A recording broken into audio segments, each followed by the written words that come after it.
we're going to do here is we're going to work on our reverse punches. So to start off with, again, to make a proper fist, we're going to start with an open hand. We're going to tuck our last three fingers tightly into the groove of the palm.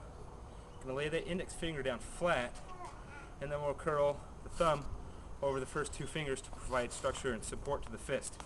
Your striking surface is not just the two knuckles, but again, should be the full striking surface of the two fingers here, including from knuckle to knuckle. Okay? And what we're going to want to do, it's a reverse punch, which is basically a series of thrust punches, but we're going to use a pushing and pulling motion for the purpose of our practice. Now, can you practice open in the air? I'm going to use the dummy so you can get a better visualization. Again, you're going to strike the surface in the solar plexus right here in the center of the chest. That's your imaginary target. And you can either practice out of a good kibidachi or just out of a standard fighting position, modified sanchendachi for fighting. And you're going to start with one hand out, palm down like you've just punched. When you punch, you want to make sure you have a flat, straight wrist. If you go down, then what's going to happen is your fist can fold over. That can hurt your wrist. If you go up, kind of the reverse can happen. You lose a lot of power in it.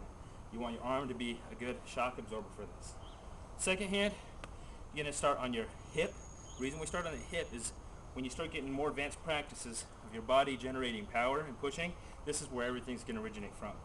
Again, it's palm up and on your hip. And as you practice, or you do it like a 10 count in class, you'll just simply trade hands. To do it slowly at first, you're going to start by pushing out with the fist. Notice that my other hand comes back simultaneously. They rotate and trade positions to go to the same exact target point on the dummy or on your imaginary target, again to the solar plexus. Again, see my wrist is straight here, it's not bent or canted in any way. The other hand returns to a palm up position on my hip. Alright? And that's all it's going to do. So use your hips and your legs, throw the hands out in that rotating motion. The rotating motion can be very important for the whipping action that's going to take place later. As you get more practice, it'll stop being just a rotation of your body, but you'll see kind of a whip to it. Don't worry about that right away. Just get used to the coordination training the hands. Let's go ahead and do a couple here so you can kind of see it in action. Remember to breathe out as you strike.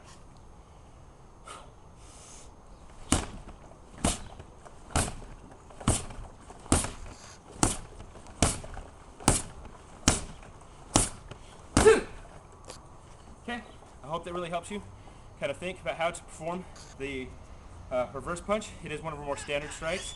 And you're going to see it happen in a lot of the kata, a lot of the techniques we do. Very powerful, very direct, very easy to do, but worth practicing every single day. I'd recommend starting with about 50 to 100 reverse punches just in the air on your own. Work yourself up to where you can do, say, 500 every single day into some sort of resistance or target, makiwara, whatever you have. Again, thank you very much, and good workout.